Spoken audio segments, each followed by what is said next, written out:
But actually, at the level of actions themselves, we have these things called duties. Duties are moral obligations, there are things that we have to do. And at that level, before we ever get off the ground, before we can even think about these consequences, our actions themselves have duties. And that is where the question of what should I do should be happening. When you ask yourself that ethics question, what should I do? You shouldn't be thinking, is this going to bring the biggest amount of people the most amount of pleasure?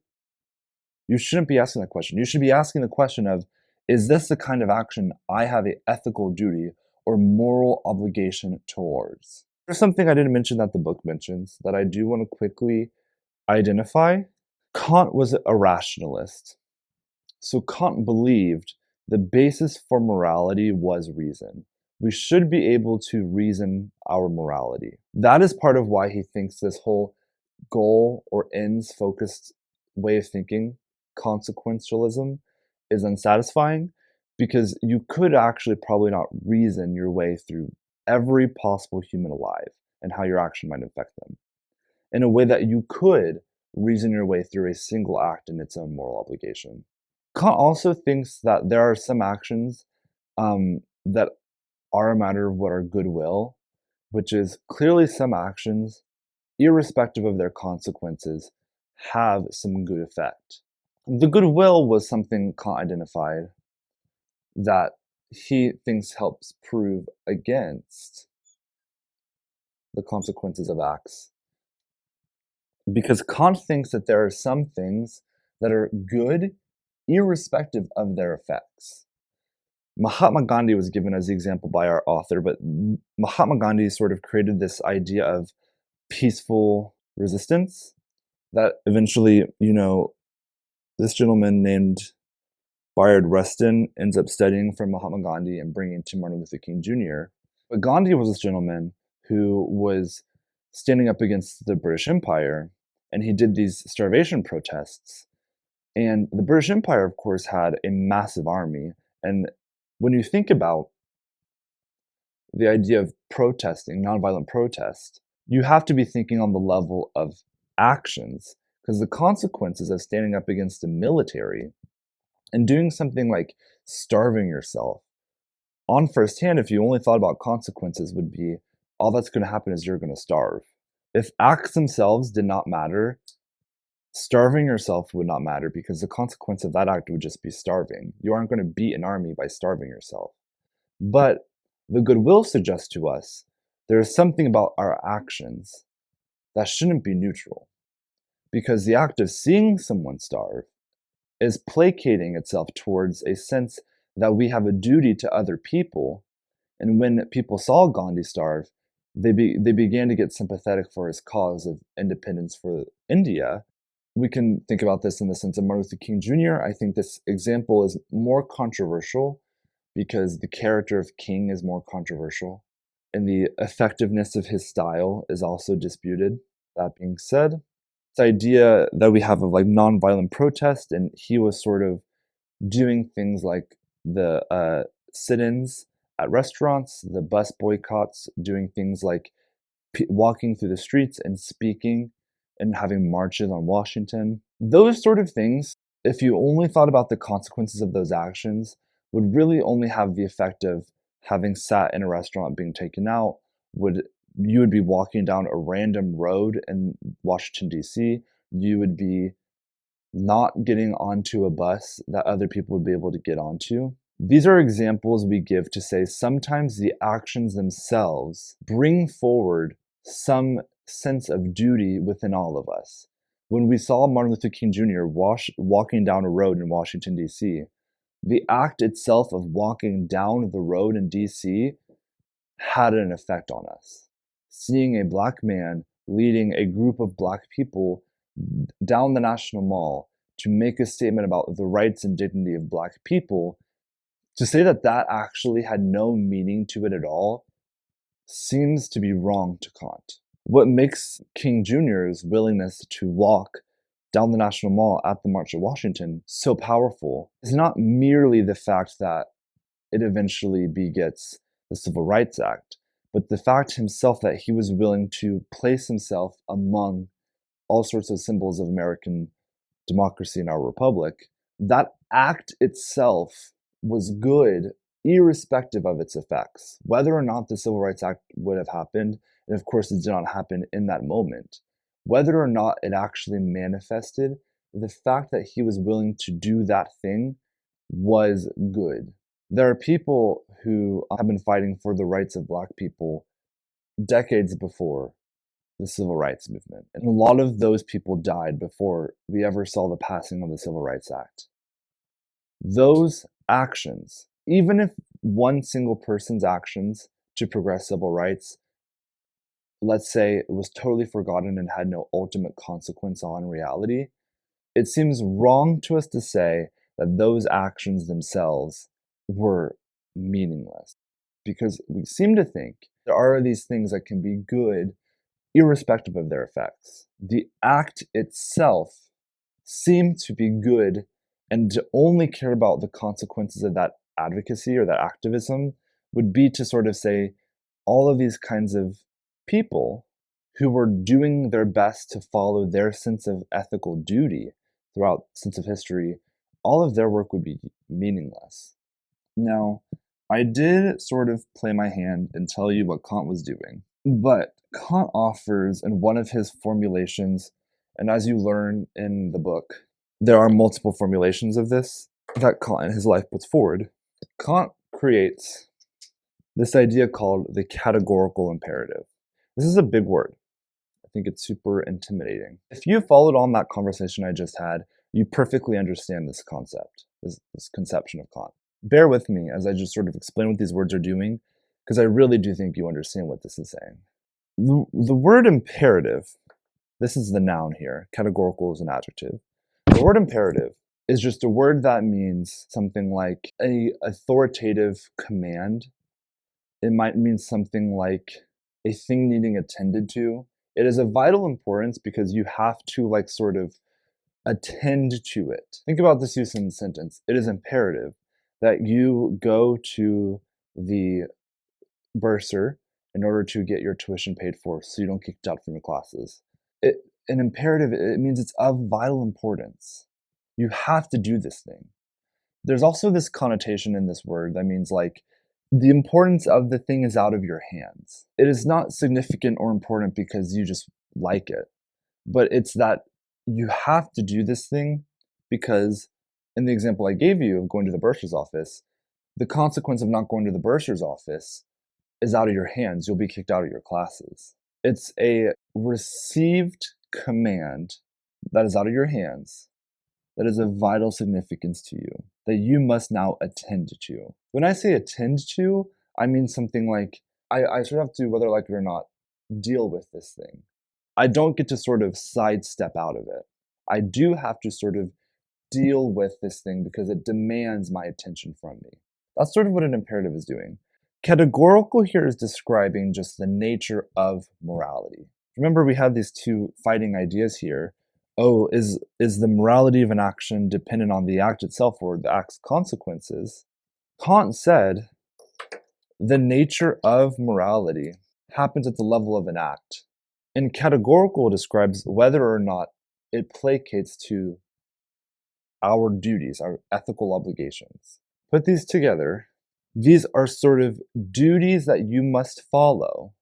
They're out of your hands, whether you like them or not, irrespective of their consequences.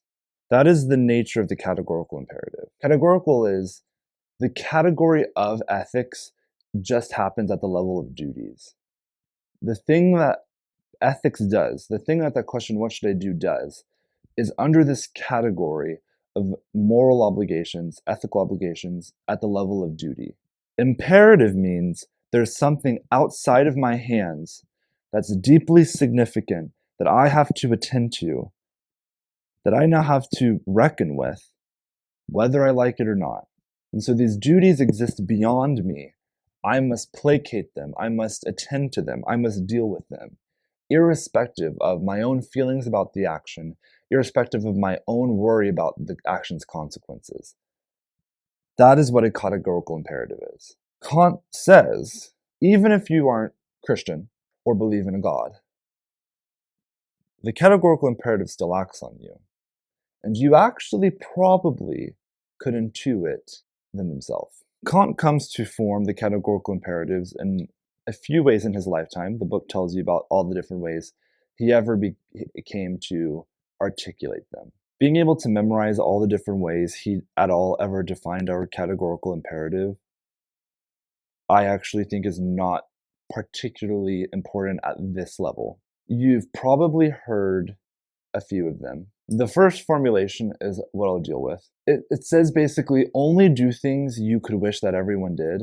The exact words, and this is in the book on page 35, act only according to the maxim through which you can at the same time will that it became a universal law. You should only do things that you would say, I wish everyone always did this thing. If we're thinking about something like lying, Kant says clearly here, as good Christians, we know lying is always wrong. But let's say Aristotle was in the room, who of course was a respected man, but came before Christianity. Aristotle could still know that he should not lie. Because remember, Kant is a rationalist, so it's important to him that people can use their rationality as the basis for morality, and they could still make sense of duty in a way that they can't always think about their consequences. That's not something you could rationally do in the moment.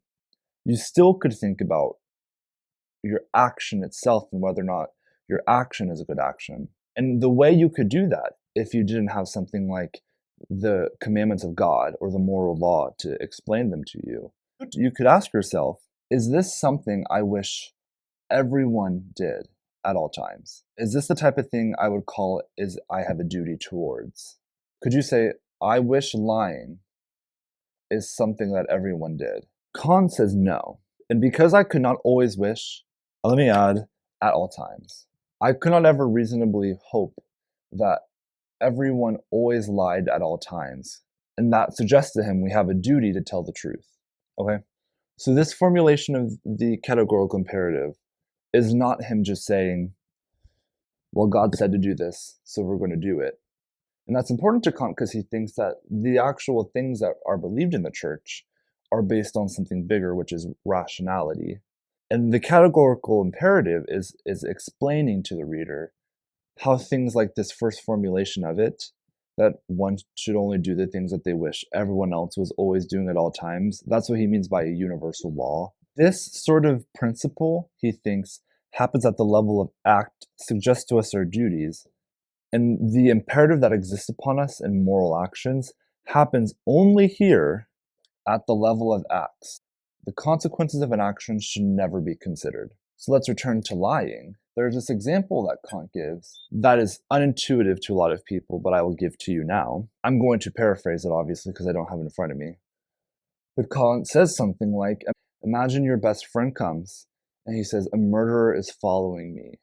I need to hide in your house. So you let your best friend in and you hide your friend. You close the door.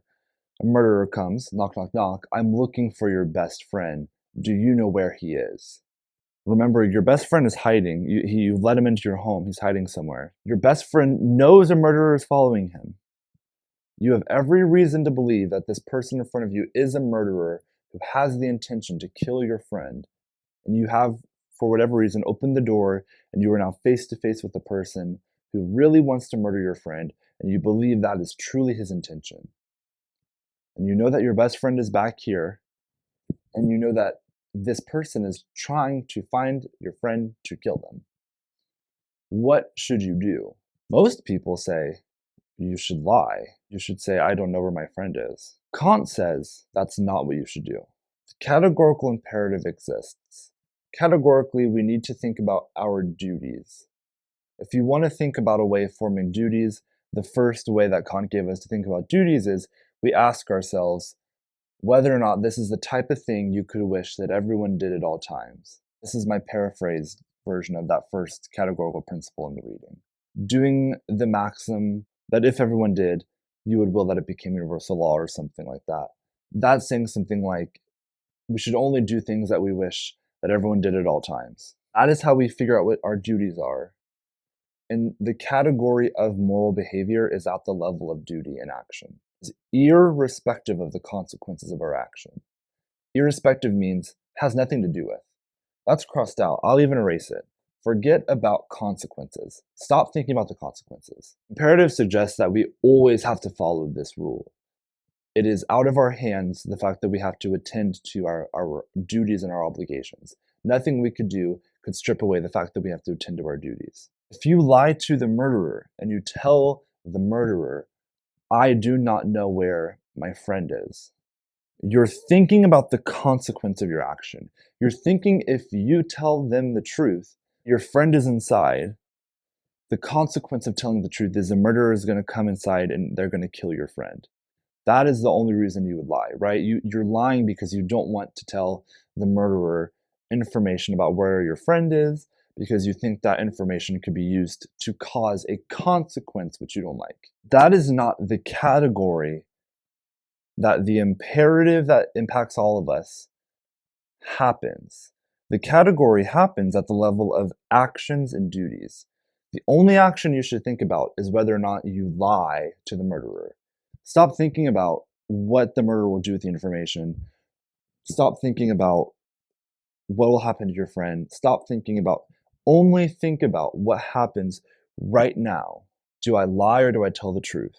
That is the place that this imperative shapes us. The question of what should I do only ever happens to right now with this action. And in this action, you have some kind of duty.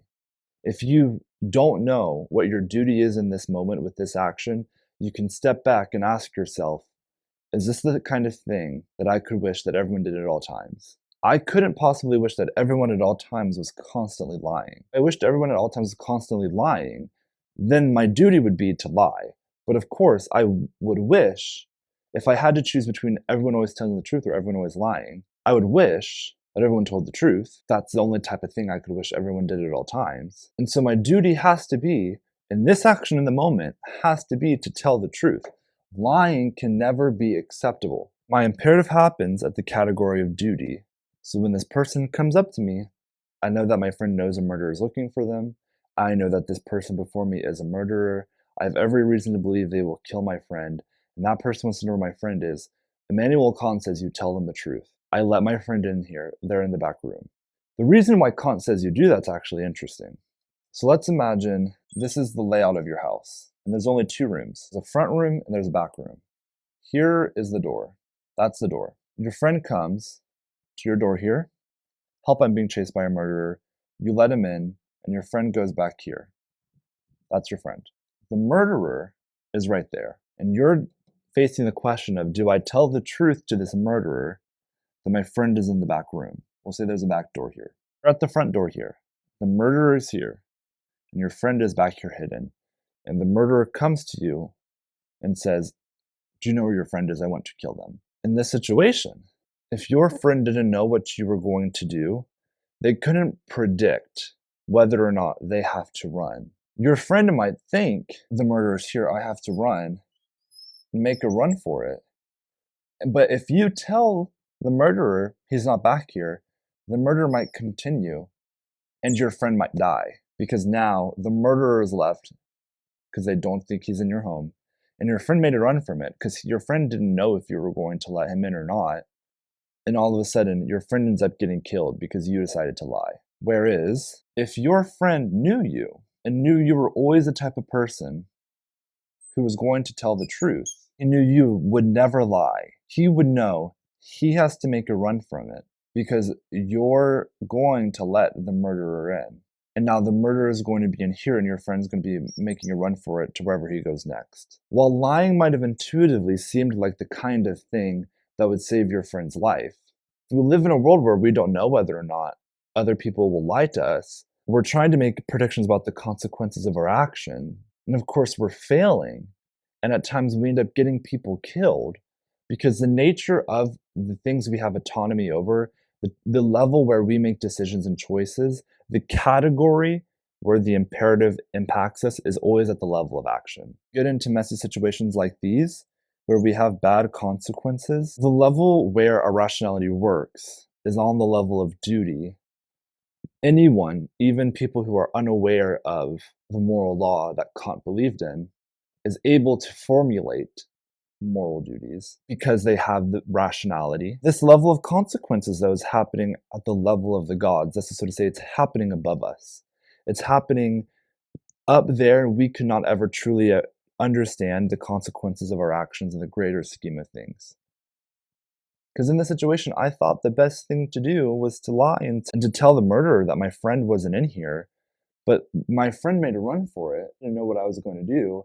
I just told this person you weren't there, and now these two people are going to meet up and my friend's going to get killed. All because I decided to lie. Whereas if my friend knew I was always going to tell the truth, I was never going to tell the murderer that you were not in this back room, my friend would know he could make a run from it because he knew that I was going to let the murderer in. And now the murderer was in my back room while he was making a run from it. This example, Kant thinks, demonstrates that we actually don't have the ability to follow rules which are predicated on our goals or the consequences of our goals. He thinks we'll never be able to actually reasonably or rationally know we were going to get our friend killed if we lied.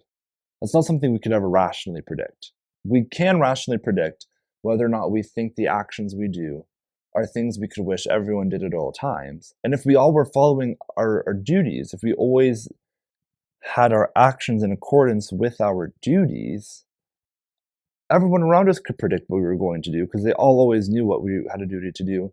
And in the end, the consequences really would be much better because these duties, he thinks, are plugged into the universe and that there is this God which created these duties because he was able to look at your friend will get murdered here if you were lying and knew that a world that had truth as an ethical duty created situations where, for example, your friend was able to make a run for it and would survive. There's one more thing that Kant believes that we're going to deal with.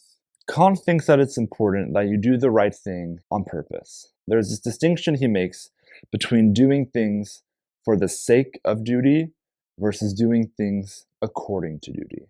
If I do things for the sake of duty, I do my act because it is a thing I know that I could wish that everyone did at all times, or I do it because I am doing it for the sake of following God's will. I'm doing it for the sake of whatever you think the duty is, whatever you think our ethical obligations are, whatever that thing is.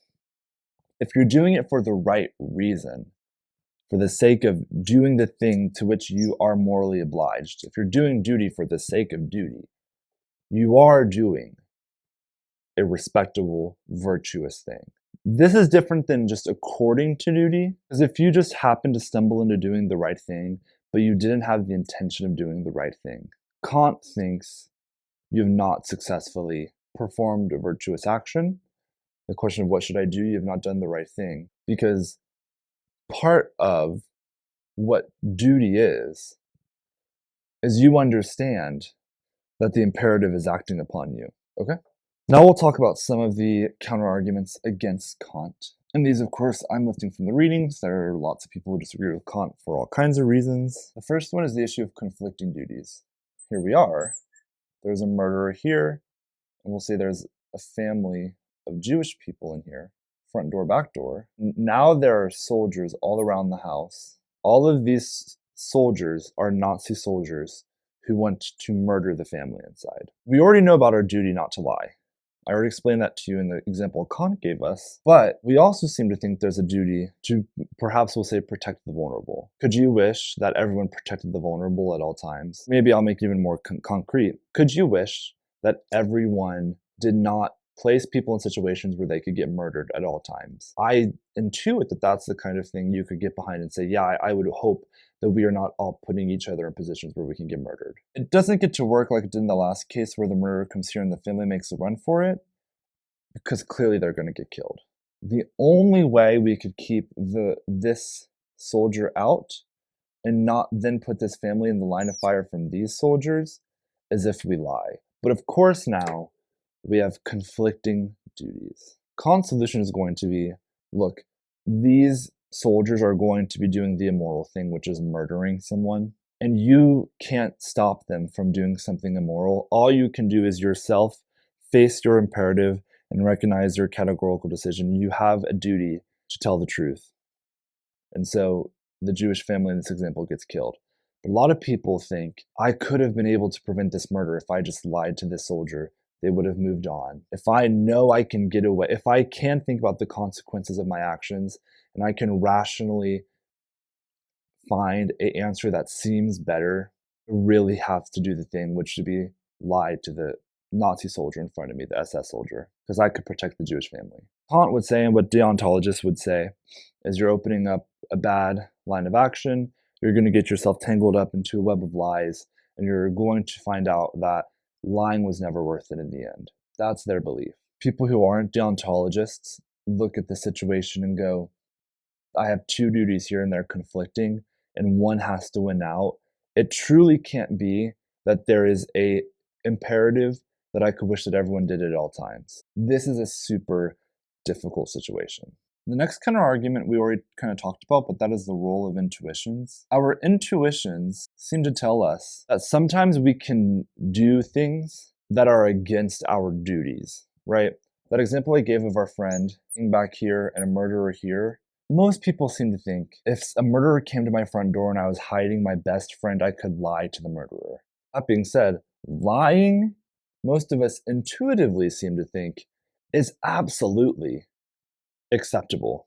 And what's also interesting here is part of Kant's theory, remember, is he's a rationalist.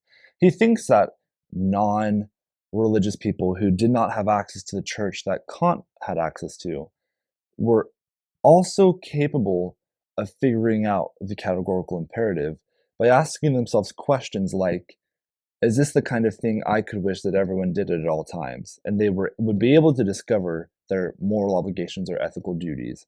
He thought that was something they could do.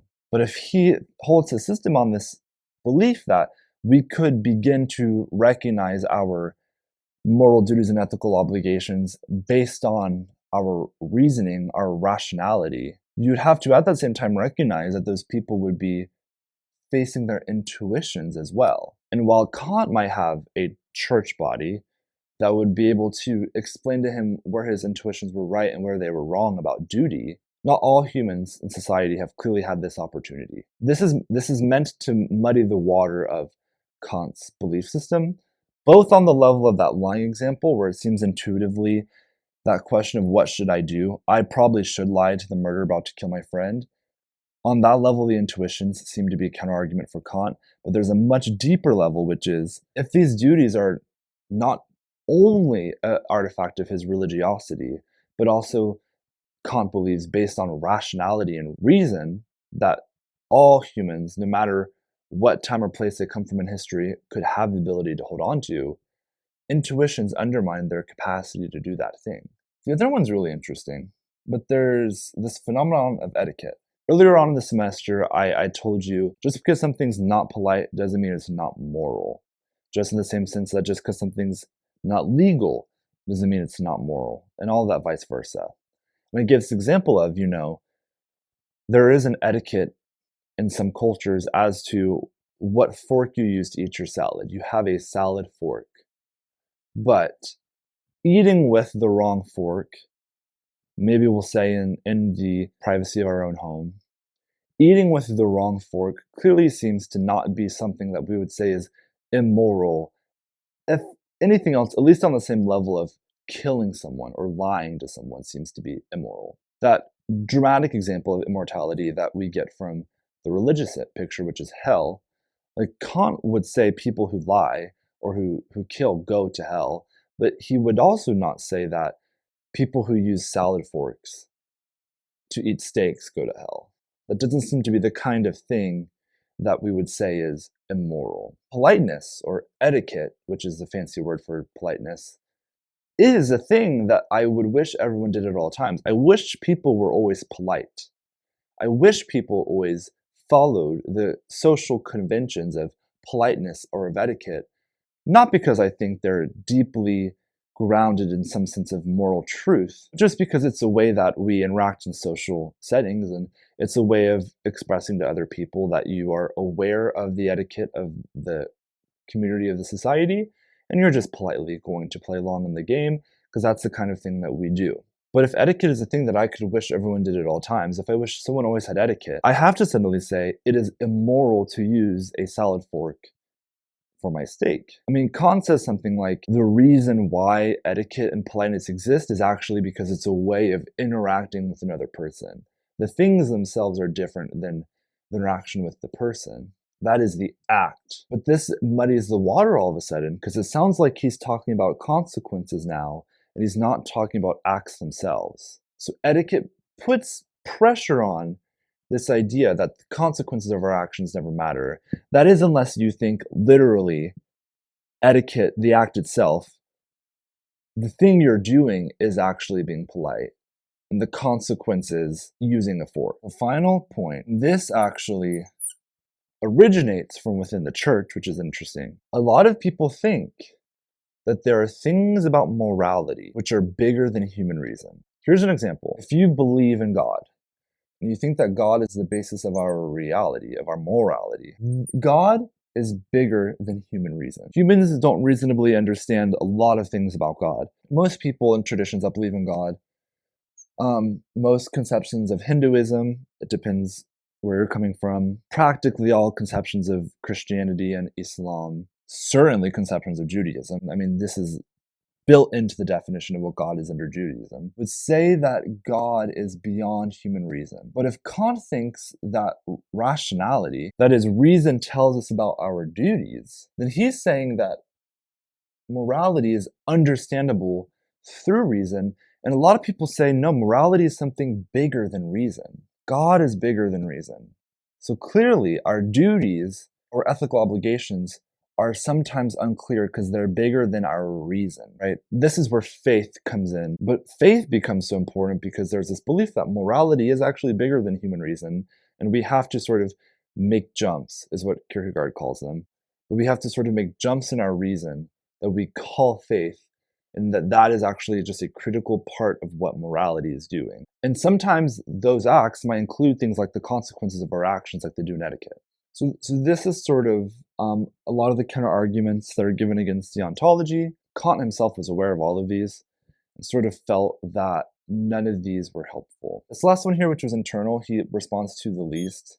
But many Kant scholars would say probably something like, while morality is bigger than reason, duty is not bigger than reason. And while the whole landscape of morality is bigger than my actions right now, the only things human deals with in morality, that is, the only stuff humans deal with in the question, what should I do, will only ever happen at the level of duty and obligation.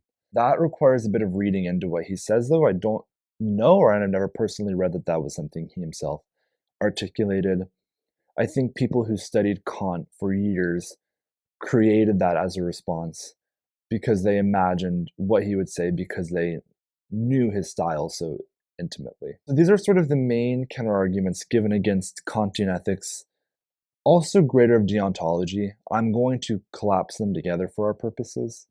So if you're a person who thinks duties are more important than consequences, I'm throwing you in here. But I also told you why Kant sort of thinks are not important to deal with. Some people find that they still disprove his theory. So that's interesting. Moving forward, we're going to be looking at one more theory. Then we're going to think about what these theories do. Then we're going to be concluding this class.